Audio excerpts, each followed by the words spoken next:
Hey guys, it's Matt Higgins.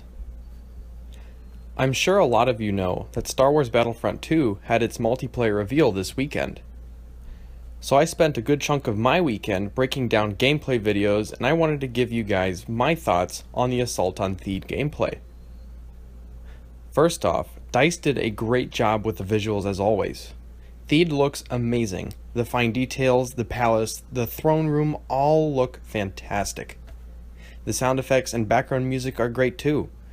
I love that the beginning of Duel of Fates plays when Darth Maul enters the game. All the ships, the troopers, and the noises that they make sound pretty accurate to the movies.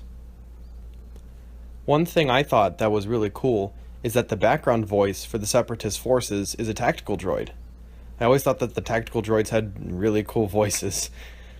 Speaking of voices, if you haven't heard any of the gameplay, the voices for both the battle droids and the clone troopers are the same as they are in the Clone Wars TV show. I was initially hoping that Tamura Morrison would do the voices for the clone troopers, but after watching the gameplay, I grew to like D. Bradley Baker's voice combining with the screen-accurate clone trooper models. It really helps to visualize what some of the Clone Wars battles would have looked like in live action. Really, Battlefront 2 has the look and feel of the prequel trilogy with the voices of the Clone Wars versions. I think this does a great job at bridging the Clone Wars TV show with the live-action movies. I also thought the inclusion of the Naboo starfighter was really cool.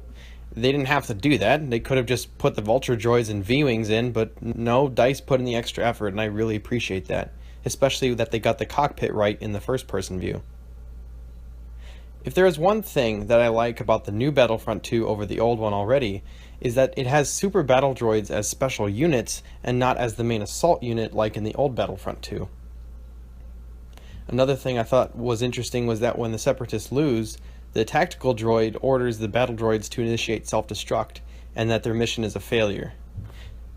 It really showed how lifeless the Separatist battle droids are, despite their personalities as we call them. For as excited as I am about the game, I do have a few concerns. My biggest concern overall is that the main game modes will have cross-era heroes. I'm okay with heroes versus villains having cross-era heroes, but I just don't want to see Han Solo strutting around with clones in a game of Galactic Assault. It just takes me out of it.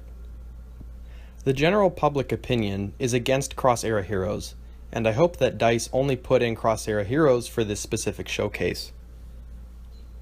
Another concern I originally had was with cross-era weapons.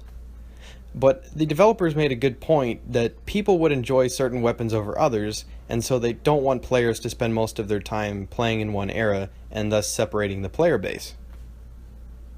I also hope too that we'll get to see clones that have customizable armor paint.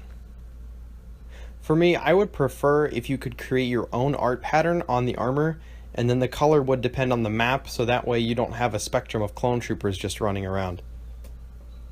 Overall though, I'm really excited for this game.